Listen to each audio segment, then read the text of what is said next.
Hello বন্ধুরা, কেমন আছেন সবাই? আশা করি সবাই ভালো আছেন।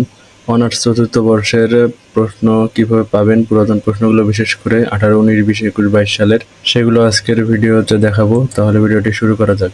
আর আমি এটি কোন অ্যাপস থেকে দেখতেছি এটি আমি ভিডিও শেষের দিকে বলবো, ঠিক আছে? তাই ভিডিওটি শেষ পর্যন্ত দেখুন। আর অ্যাপের নাম জানতে হলে ভিডিওটির ডেসক্রিপশন বক্স চেক করুন, সেখানে আমি অ্যাপসের লিঙ্ক দিয়ে দিব। ভিডিওটি ভালো লাগলে লাইক দিবেন, কমেন্ট করবেন এবং চ্যানেলটি সাবস্ক্রাইব করবেন। এখানে সিলেক্ট করলাম হইলো হিসাব বিজ্ঞান বিভাগের চতুর্থ বর্ষ, ঠিক আছে? নেক্সটে ক্লিক করার পরে এখানে সাবজেক্টগুলোর নাম আসলো, এখানে নামগুলো দেখতে পারবেন আপনারা। এখানে যেমন দেখেন অ্যাকাউন্টিং থিওরি, এটা হইলো কোড হইলো 242501, ঠিক আছে? এটা 2018 সালের কোশ্চেন পাইতে হলে এখানে ক্লিক করতে হবে। এখানে একটু লোডিং নেবে, ঠিক আছে? একটু লোডিং নেওয়ার পরে প্রশ্নটি চলে আসলো। এই দেখেন এখানে প্রশ্নটি চলে এসেছে। এভাবে আপনারা দেখতে পারবেন এটা 2018 সালের প্রশ্ন। তারপরে আপনার যদি 22 সালের প্রশ্ন দরকার হয় এখানে 22 সালে ক্লিক করুন, 22 সালের প্রশ্নটি আপনারা পেয়ে যাবেন। এটি দেখুন 22 সালের প্রশ্ন, ঠিক আছে?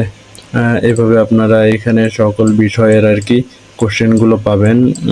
অনার্স চতুর্থ বর্ষের পরীক্ষা হইতেছে, সেই কারণে এই কোশ্চেনগুলো অনেক দরকার, আপনারা এখান থেকে পাবেন। আর যদি কোশ্চেনের ডাউনলোড করতে ইচ্ছা হয় তাহলে আপনারা ডেসক্রিপশন বক্সে দেওয়া লিঙ্কে ক্লিক করে ডাউনলোড করে নিতে পারবেন। তাহলে এটি কোন অ্যাপসের মাধ্যমে করবেন সেটি এখন দেখাচ্ছি। সেটি দেখানোর জন্য প্রথমে আপনাদেরকে প্লে স্টোরে চলে যেতে হবে। প্লে স্টোরে গিয়ে আপনাদেরকে সার্চ দিতে হবে এ নিউ ওল্ড কোশ্চেন, ঠিক আছে? এটি লিখে সার্চ দিবেন, এ নিউ ওল্ড কোশ্চেন লিখে সার্চ দেওয়ার পরে প্রথমেই এই অ্যাপসটা চলে আসবে।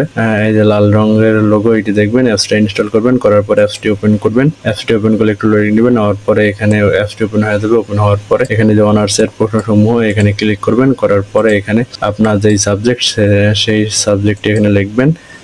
এখানে সিলেক্ট করবেন, সিলেক্ট করার পরে আপনারা অনার্স চতুর্থ বর্ষ এখানে সিলেক্ট করবেন, তারপরে নেক্সট দিলেই আপনারা পেয়ে যাবেন।